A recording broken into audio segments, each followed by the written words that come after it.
Good morning, good afternoon, good evening, depending on when and where you are watching. I am PlainGuy, and this is the PlainGuy Show. Today on the PlainGuy Show, we are joined by Aaron from PeaceMaker Gaming. Aaron is big in the Call of Duty and iRacing side of streaming. He streams over on Facebook and Twitch, and we got the chance to sit down with him. It was definitely a good time. Anytime we can connect with other Canadians to sit down, talk about gaming, talk about life, it is always a good time. So, guys, without further ado, here is Aaron from PeaceMaker Gaming. Let's go. Nothing's gonna ever keep you down. You're the best around. Nothing's gonna ever keep you down. You're the best. So, guys, as promised, we are joined today with Aaron from PeaceMaker Gaming. Aaron, how are you doing today, my man? How are you? I am doing great, Sean. I am doing awesome. Thank you for having me, man. Hey, absolutely, absolutely. The PlainGuy Show is always about finding new streamers that are out there, up and coming, established streamers. It doesn't matter who. We want to see you. Anyone that doesn't know, Aaron's running PeaceMaker Gaming. You will find them on Facebook. You will see the tags. I got to remember which side it is down here for his Facebook, his Twitch, and his Twitter, if I'm not mistaken. Aaron, first question. We're the new trend. We're going to start off with this question. It is a bit of a toughie. Cat or dog person, and why do you hate cats? Actually, I'm a cat person. Well, I mean, I don't know. I love all animals, but I love cats, man. I've been staring at your cat sleeping there. Oh yeah, he is. Ever since we got on. I have two cats there. They're pretty awesome. They're both black cats. They were both strays. I took them in about 7 months ago or so, roughly right around the same time I started streaming, actually. And so yeah, I got two black cats. I love cats, and I mean, don't get me wrong, I like dogs too, but dogs are just they're constant needing, right? Like you always have to take them out and everything else. Where cats are kind of more independent, always being at work or streaming and everything else. There's always that period of time where you don't want to be in the middle of a stream and be like, oh man, I got to take the dog outside to go to the washroom. Like I'll be back in 10 minutes. Right. So the cats are also more ideal that way, especially from my standpoint, but yeah, that's fair. That's fair. Yeah, I know it is easy, right? Like I said, the cat's been sitting there for 20 minutes, whatever it's been. And there, like I said, my dog will see something upstairs. You might hear her go off. My wife's not home right now. Normally my wife is pretty good. She knows when I'm streaming.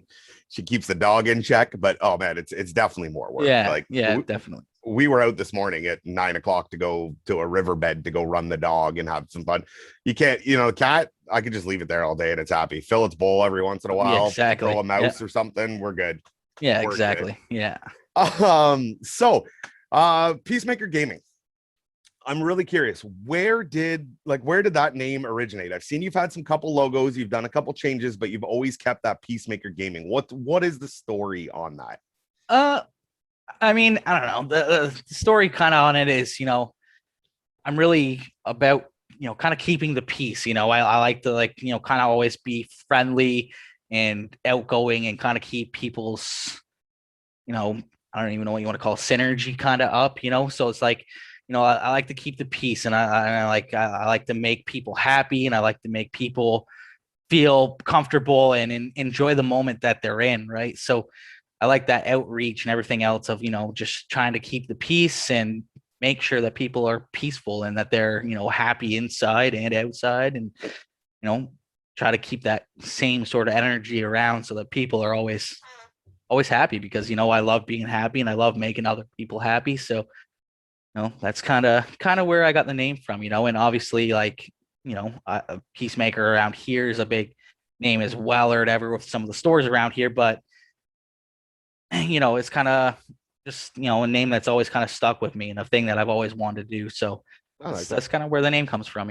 I like that. The trend I'm seeing among a lot of streamers is that, the one thing that we want to do is bring people all together and have a good time with people, right? And give people a good time and give them some sort of, escape or something like that. Yeah, so exactly. Yeah. PeaceMaker really kind of leads into that. Now, that being said, you want to bring your viewers joy, but I have seen you are a Call of Duty streamer. So I'm assuming you are not trying to bring your competitors joy. No, not all the time. Not all the time. There's been a few times where I've tried to make friends in the war zone and stuff like that. Never usually ends up happening, but I've seen some streamers have success with, crouching and trying to make friends with other people in the game that aren't on their team, right? So it's like I always try to do that, but it never ends up happening. I either get shot or one of my teammates will shoot them, and it's like, no, we're trying to make friends. Like, quit doing that. Like, Oh man, that's funny. Yeah, it's like I said, it's just the irony behind it, right? PeaceMaker Gaming lighting people up in Call of Duty. Yeah.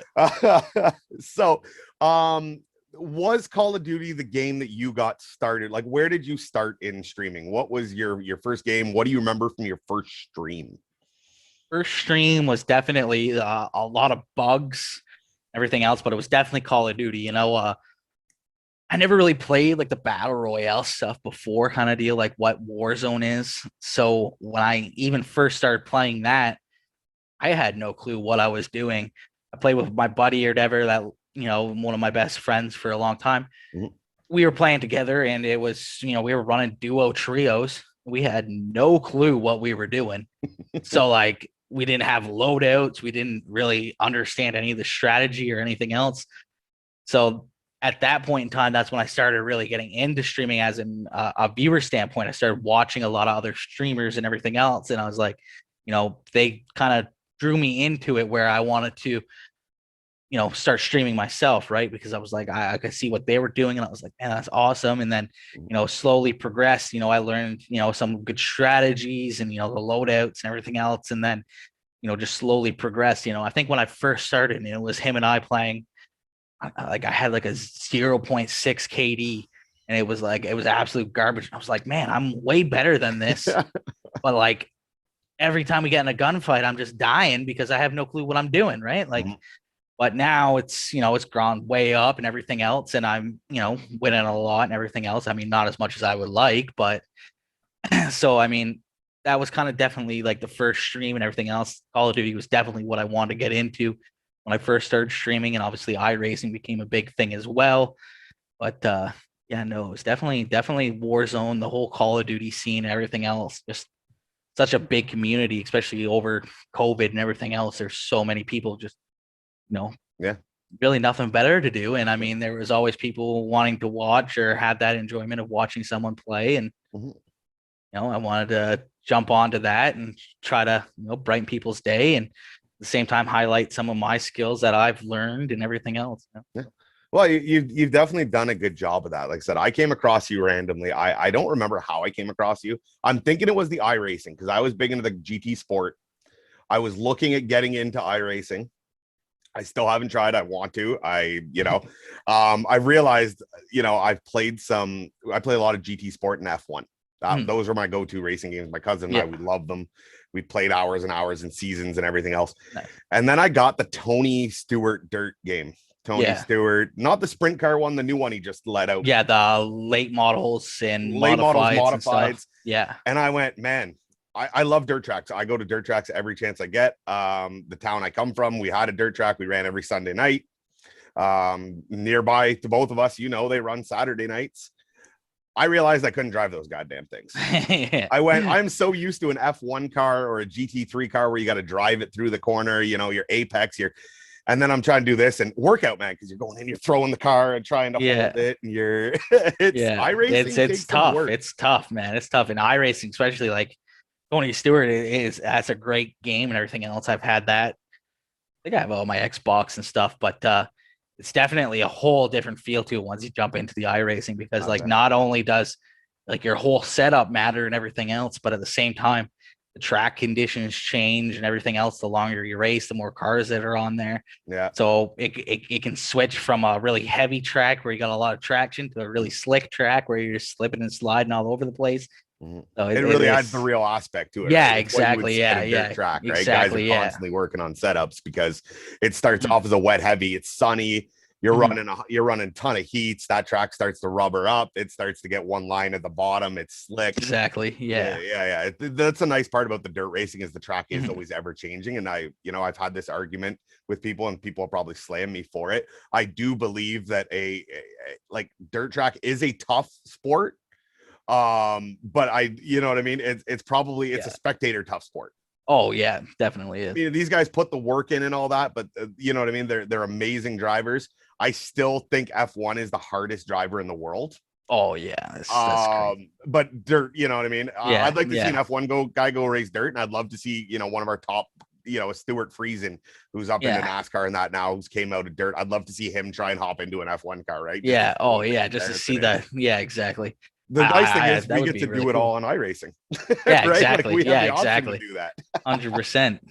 I mean, I've tried a bit of like the pavement stuff or whatever. In a circle, it's not that bad, but once I get onto a road course, I'm like, wait, what I got to shift? Like, what the fuck? Like, anyone that doesn't know a dirt modified, and I'm not sure about the late models, will normally have a low range and a high range, and that's all they have, right? They're low range to get rolling out of the pits. You'll hear them roll onto the straight, hit it into the high gear, and that's it. There's no shifting gears. There's no.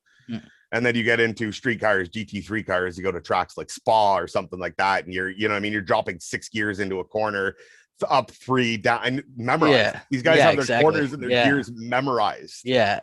And that's tough. That takes a drive. Yeah, I tried that. The first thing I usually do, even like if it's a new car that I'm jumping into or whatever on iRacing, first thing I do is just start clicking gears to see how many there are. Yeah. So I'm like, is this a 5-speed or a 6-speed? Like, I don't know what's going on here. So, okay, there's 6 gears. Okay. My cousin always laughs at me again when we play the GT Sport and different things like that. I memorize a track based on gears for corners. Right. So I always go, okay, so this is a 3rd gear corner. And I'll run the gear indicator for a while until I get used to the track. And he always laughs at me. He's like, I just slow down until the car is going slow. And I'm like, yeah, but I need to know I'm dropping 4 gears this corner, right? And that's the only way I can do it. I can't do it off a visual reference. These guys that do it in real life and they're using that little 50-yard sign, knowing this is my break point, like it's unreal. Yeah. Those guys are insane. I love that we can do it in video games, slam it into a wall and just hit the restart button. Yeah, 100%. Thank God. Thank God. Oh man, it's way too expensive to want to do that in real life. So games that you're currently playing, are you still doing the iRacing currently? Are you sticking mainly with the Warzone? It's kind of your still kind of, I try to get into the iRacing, kind of like roughly once a week sort of deal, or maybe even every 2 weeks. It's super hard right now. There's a lot, as I said earlier, a lot of those racers and everything that I race with are currently in their race season, right? So they're racing and they're working on their real life cars and everything else, right? So they don't really have time. And it's like any game, it's a lot more fun when you're playing with friends and you're playing with other people and stuff like that to joke around with and everything else than other than just jump out there by yourself and run a bunch of laps. Obviously, like I try to do that. I try to jump on, I'll throw some tunes on or whatever and just jam out and run some laps, try some new things kind of deal. But other than that, it's mainly Warzone right now. I mean, Warzone's still such a big game and everything else, but and I'm sure it's helping, like Facebook, right? The one thing I want to talk about, you stream on Facebook and Twitch simultaneously. Facebook tends to have, no one's fully figured out their algorithm, but they tend to have a system put in place where they push a specific game, right? It's not that they won't give, it's not that you don't get viewers if you don't run that game, but they tend to want to, push a specific game. And Warzone seems to be one of those games right now. And I think it's just because everyone's playing it. Yeah. Right. If I'm not mistaken, season 4 at the time of this taping is starting today. Yeah, tomorrow, I think. Tomorrow? June 17th. Yeah. I think midnight tonight is when season 4 comes out. Oh boy. So now it'll be the bugs all over again every time they update the season. It'll be a couple days of... Yeah. And working that out. It'll be invisibility glitches and stim glitches. Spots you can go underneath. All that fun stuff. Yeah. There's something else to get you a little bit more worked up other than just the hackers and stuff. I know that's got to be frustrating for a guy like you who play. Like I don't play a lot of Warzone. When I first started playing, it was, again, I didn't know the loadouts. I didn't know I still don't know what guns I want to use. I finally got fed up and went to Cold War just to upgrade guns so that I could have them for the Warzone loadout. Yeah. Right? I didn't realize that was a thing. You could go, Yeah. you know, and it gave me practice actually shooting stuff instead of running around for half an hour to shoot at one guy, miss, Die and and die, start all over again. Yeah. and start all over again. At least I Yeah. could get 20, 30 kills, right? Get used to shooting again, see how the gun feels, see how the recoil feels, the trailing, the everything. Yeah, exactly. But yeah, no. How bad is Warzone right now when it comes to hackers? It is absolutely ridiculous, man. I can't go a single match without, you know, something being sus, especially in the Warzone aspect of it, like the big battle royale map, like in Verdansk compared to, you know, the Rebirth, right? Rebirth is a little bit better, I feel. Okay. But it's so bad, man. I would say probably anywhere between 60 to 70% of Warzone players are using some sort of hacking. Really? That'd be, you know, aimbot or like a soft aimbot or walls and or chronosens and stuff like that, right? Like we all use the same guns and everything else. And like as much as you play, you get used to those guns that you're using, but certain guns have recoil. They all have recoil. And then all of a sudden you get lasered by a guy 100 meters away and there's zero recoil. It starts to make you wonder, right? Yeah, exactly. You know, and like as much as I hate calling hacker because I don't want to have to, right? I do, and I just hit one report, you know, cheating. Let Activision make that call. You know, like they'll review the game. They'll review it and they'll check that guy's software or whatever to see what's going on. And if he's not, then you know, GG's, good for him. You know, like. Yeah. But if not, then sorry about your luck and stop hacking. And like, I mean, I don't know. I know Warzone at some point is going to have an anti-cheat. I don't think it'll be for another couple months. I feel like it'll be probably 2 or 3 weeks before Battlefield drops. Right. Once Battlefield drops, like they'll have the anti-cheat in just so they can try to keep more people in Warzone than jump ship over to Battlefield, right? Right. And that being said, new games that are coming out, what are games that are exciting you? By the sounds of it, Battlefield, they've made their trailer. What is the release date? What is that, you know, one of your top games you're looking forward to this year?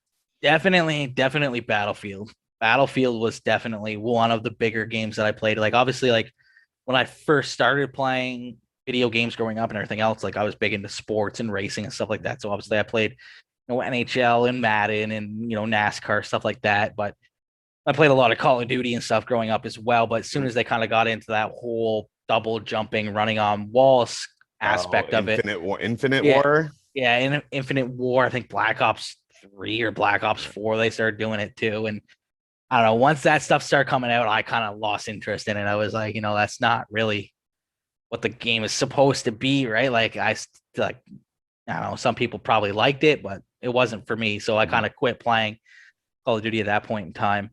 And you know, a year or so went by, then all of a sudden Battlefield 1 came out. Battlefield 1 was kind of like the original Call of Duties and stuff like that, where it was running gun and, you know, you had, you know, your 4 classes, you know, you could be a medic or a sniper or whatever. And I've always loved sniping.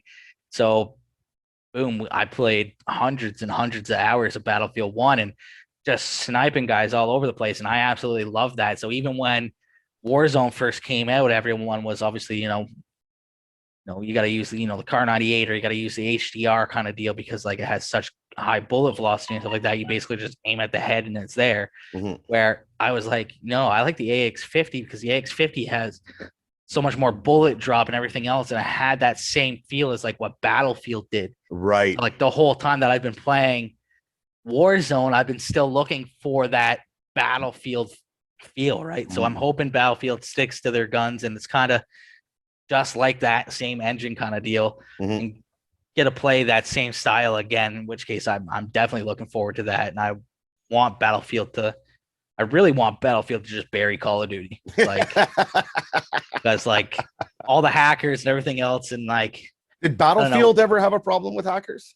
Not a lot, really. I never really ran into any problems with hackers on there because I think they've always implemented an anti-cheat right off the get-go, where obviously Warzone Call of Duty hasn't done that. I mean, that game's been out for, you know, going on a year and a half, and they still haven't done anything. And like the last report I've seen was the first quarter of 2021, Warzone made $1.34 billion, and it costs like 20 million to make an anti-hack, like an anti-cheat. It's like that's like an app, like a dent, like a little microscopic piece Yeah. of their income. For a quarter. Yeah, exactly. For an anti-cheat, and that's what everyone wants. Like I don't care about new guns or a new map or anything else. Just give us an anti-cheat. Give us a level playing field. Yeah, exactly. You Yeah. know, and like and obviously there's a lot of people that, you know, started cheating and everything else because, you know, they want to combat the cheaters and stuff. Yeah. But it's like at the It same just time, grows if the you start problem. doing that, yeah, exactly. It just, you know, now you're the guy that everybody hates, and now you're gonna kill some other guy, and then he's gonna start hacking because he wants to kill you. So it's like it just keeps building, and then the whole game is just hackers and no one that actually wants to play the game or, you know, wants to enjoy it and enjoy it because it's ridiculous. Like I wonder, because I was watching some guys yesterday on a stream that ran into some guys that they were, you know, suspected of hacking. And the one thing that always bugged, and you know, that I looked at, it kind of bugged me, and I went, they know when you're spectating them, and when they do spectate them, a lot of times the guys will start to lighten up a little bit, right? Because they don't want to get caught out on it. What about if you remove the know when somebody's spectating you button? Just remove it. Guys would be more apt to really show their thing on a, you know what I mean? It'd be, to me, be easier to report people that way.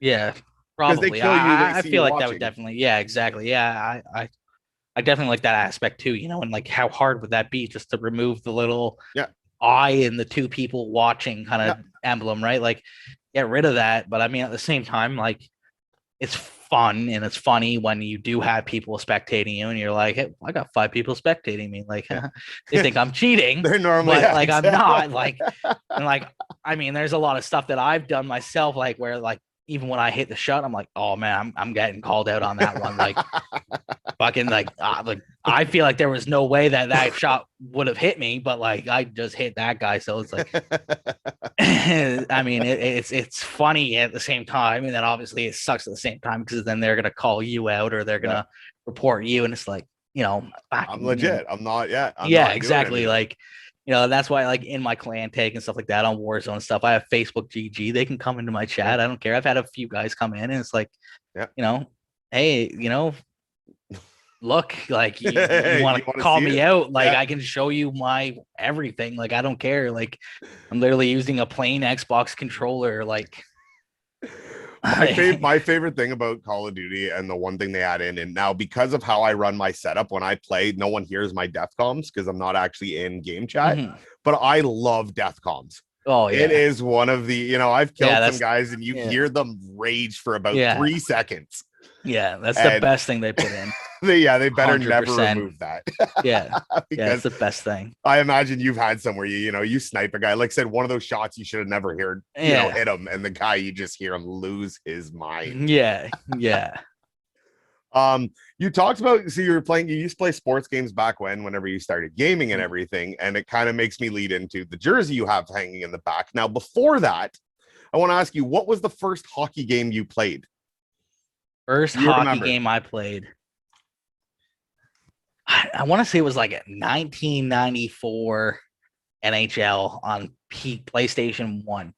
Like that was the first one I actually played for like a long period of time until my family got a PS2. And I think right around then, even then, I think it was still like 2003, I want to say, when we got the PlayStation 2. Yeah. But yeah, it was definitely those older games. Top view, just blue ice. Yeah, exactly. Yeah, all you had to do is like skate down to the hash marks, then turn left and shoot like every time because the goalie just wouldn't come over and save it. I remember that game. I don't know if 94 would have been for the PS1 though. I feel like that was. I remember playing 98 on the PS1, and I remember playing 98. I think 94, 95 on the Sega. The Sega it was Genesis. Old, man. It was old. Like when I played that, as I said, well, I was born in 94 myself, right? So it's like, you know, I was probably 5 or 6 kind of deal when I was playing those games, you know, like. There was, do you remember, I think there was Blades of Glory or something was one, or I don't know if you would remember. There was another one that was similar with the zombies. Yeah. It was a hockey versus zombies, Yeah. and you could kill the other team, and Yeah. that would win. Like you didn't Yeah. have to I remember score seeing that. goals. Yeah, I remember seeing that. Yeah, it was Oh man, there was some. definitely crazy. The graphics have come a little way. I haven't played a new hockey since Oh it was man, NHL so 18, crazy now. So crazy now. and it's And unreal. honestly, like one of the highlights out of my not streaming career, but my whole gaming career is I want to say it was NHL 19. I literally got banned from EA. They literally messaged me and banned my account. Like I got perma banned from EA Sports. For what? So Do you want to tell basically, us? so basically, I had a few buddies that hated playing just like the regular games to earn coins and whatever else for buying players and stuff like that. Right. And for some reason, I was just really good and really smart at doing everything within a really short period of time. So I would get all these coins and everything.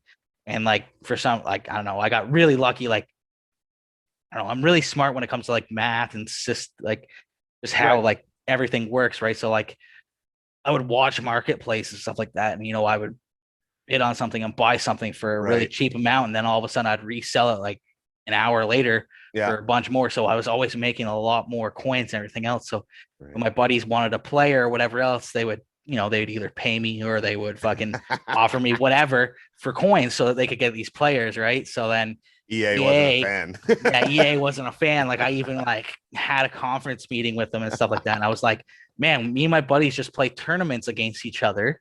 Yeah.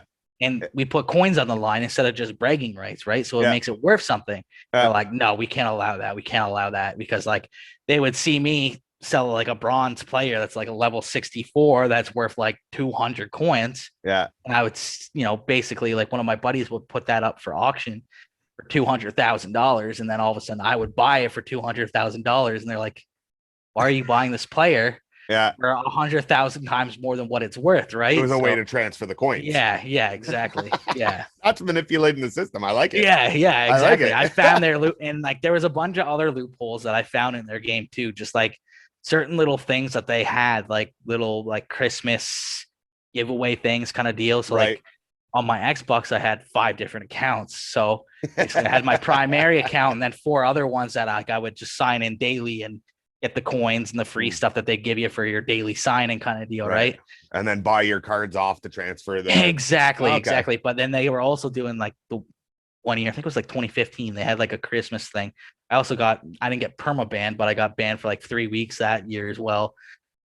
But basically, they made it where if you traded in players or whatever, you would get gold players back, and like they Right. were like really good gold players and stuff like that. Or at least the odd time. So literally, I was like, I'd create a new team. I would trade all the players in, get all these gold players, send them to my good account, and then I would delete that team and then start a new one again. So then like they just kept giving me free players to trade in, and there was no like period or anything like that. Like literally I did it for like 10 hours of one night, and then all of a sudden they put a time limit on it. So it's like you can only Cool trade down in period, once every 8 hours or whatever. And I was like, damn it, they caught me. Like, but within that period of time, I had already made, I think I had like 5,000 freaking gold players on my good account and probably like an extra 3 million coins that they just basically gave to me. I just put the work in to get it. And then they were like, no. No. We're not letting you get away with it. Yeah, no. So what is the story? What is the tie with the Solani jersey? What is that? Where is that Solani from? jersey. Like, what is it? Crazy story. So that Solani jersey, I actually won it in a golf tournament. I won it when I was 11 years old. Jesus. I won the long drive tournament, and basically they're like, okay, well, Aaron, you hit the long drive or whatever, you can pick any prize off the table. And I'm like, any prize off the table? And they're like, yeah. I'm like the fucking jersey? And they're like, yeah. I'm like, deal. Like, I'm taking the jersey. Like, I don't care about a 60-pounder. Like, that's $80 or $60, like, yeah, that's a $400 jersey. Like, you're crazy. Like, and that is from his Winnipeg. That's the Winnipeg jersey, right? mm-hmm. That's the Winnipeg 92, 93. CCM jersey. It's actually got all the tie-ins and stuff on the inside and everything else Oh, for to the tie them equipment. down. Yeah. Yeah. So It's a legit jersey. yeah, it's a legit jersey. And like, I mean, obviously for years and years, I've wanted to obviously get Team U to sign it and everything else and then Yeah. get it framed and everything. But I mean, unless if you travel somewhere where he's playing or his Yeah, I mean, team's playing even or now, I something like feel like that. he's Like, in Europe somewhere, right? Like he's not yeah, anywhere near us right exactly. now. I don't think he's Yeah, coming to exactly. Canada for a Yeah. vacation anytime soon. No, no, not anytime soon. Exactly. But hopefully maybe in a few years or something like that, I'll get a chance where he's playing, some sort of like old timers league thing or Yeah, whatever, and yeah, I get a try to get chance down to, to it, and yeah, no, yeah, that would be awesome. It would definitely just add to that story of the jersey, right? yeah, I exactly. remember it was one of the things I seen watching. Because at first I seen the jersey, I didn't really pay attention. I seen the Mhm. 13, and I went, we're close enough to the Toronto area. It's a goddamn Sundin jersey or something. Like everybody has Yeah, goddamn Sundin jerseys. And then I seen the Solani and I went, whoa, okay, now you caught my eye because that is not a jersey you see someone repping very often, right? no, exactly. Yeah, And obviously, when we talked about those old hockey games and stuff like that, man, Teemu Solani was huge in them. Like he was like a yeah, 94 rated player, right? Like yeah, he was definitely a superstar in the yeah. NHL. So yeah, it's a It it's a was. cool little touch. Yeah, I like it. absolutely. Yeah, Um, getting back to the Call of Duty thing, right? I watch you guys whenever you play, and a lot of these top players, I consider you a top player, especially if you've ever watched me play. Compared to me, you're at the top of your game, and I'm the noob starting out that didn't know about loadouts. I still don't do heartbeat sensors work on multi levels. I never understood that one. yeah, Like I don't know the game well, but I watch you guys, and you'll be crossing whether a road, anything, and all of a sudden you get hit from a side and you guys will just drop, plate up, turn around, know where, for the most part, the common hiding spots or common spots guys would be beaming from you from, and light them back up. How do you stay so calm when you're getting peppered and there's guys running around and all those chaos moments? Like, how do you stay so calm? uh, a lot of it's just like pure adrenaline, right? Like, just like when you're in those moments and everything else, half of it you're scared because you don't want to die, and half of it is pure adrenaline because you want to mess this guy up. You're gonna shoot me or you're gonna shoot my teammates. I'm gonna take you out before you take me out, kind of deal, right? But a lot of it is just it's always being aware of your surroundings on like every point, and almost like, I mean, it helps me out a lot. Is like I don't want to say a photographic memory, but it's damn near close to it.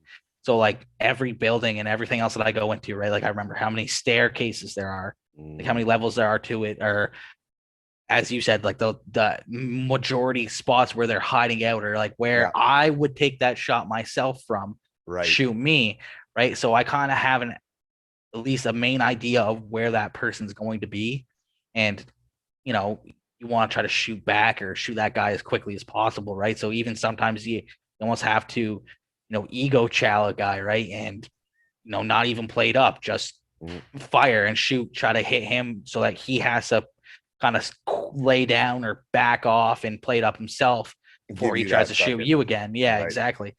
And then at the same time, it's like, every time you cross a wide open area, you're basically you're prepared for it. Mm. There's going to be someone hiding somewhere in a bush or on top of a building that's going to be looking in a wide open area, and like that's why I hate any wide open area in Call of Duty, especially Warzone. And there's so many because it's such a big map, right? Right. But And you you being a always got to know. sniper, you kind of, you love in the sniper side, you Yeah, recognize that, that's where you love to see a guy too, I bet, right? Like yeah, guys yeah, running through the open forest yeah, area, and you're like, exactly. man, you're Yeah, giving it to me. free There's no free cover. shots, Yeah. free shots, man, just free shots.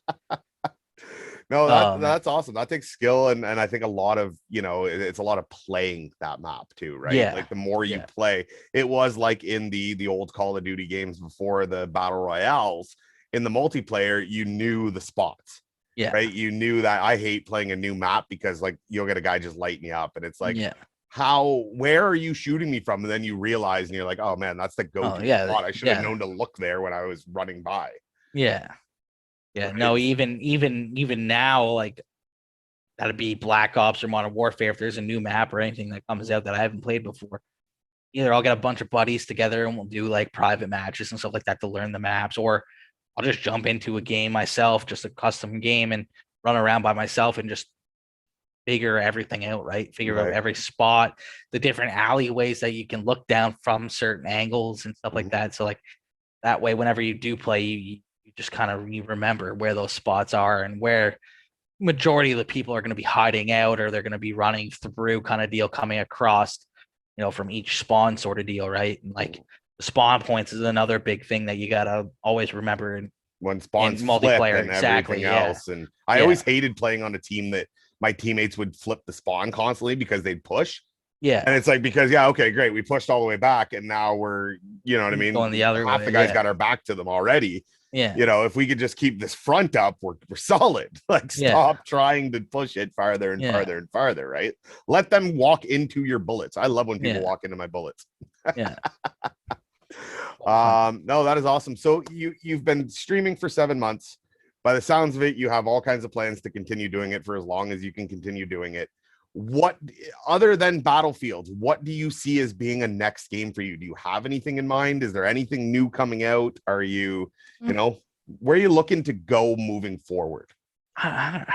See, that's a tough one, right? Because like there's so many games that are coming out. It all depends on how big those games grow themselves, right? Like obviously Battlefield, Halo, those are games that already have a huge following and everything, right? Like there's already such a huge community. So there's like a new game that comes out that not a lot of people play or have heard of.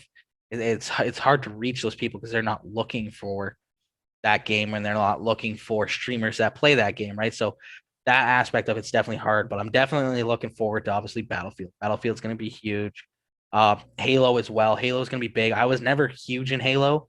I never really played it much growing up. Obviously, like I think I was probably 18 by the time I bought my first Xbox. Mm-hmm. So like my Halo was parents already always huge, had, right? yeah, exactly. It was already huge. So and I never really played it because I always had PlayStation and stuff. So it was like, I never got into it like Yeah. some people, right? So Wow. it's gonna definitely be a learning experience and everything for myself. Obviously, when it does come out, I'm gonna play it. I'm gonna try it at least and see, how I like it. I'm sure I'll like it, but it'll be a tough one to jump into. But then like there's other games and stuff that I have kind of lined up that I want to try out as well. Obviously, like Among Us, it got really big there over the last year as well. Mm-hmm. A lot of people playing that. So I got a bunch of buddies.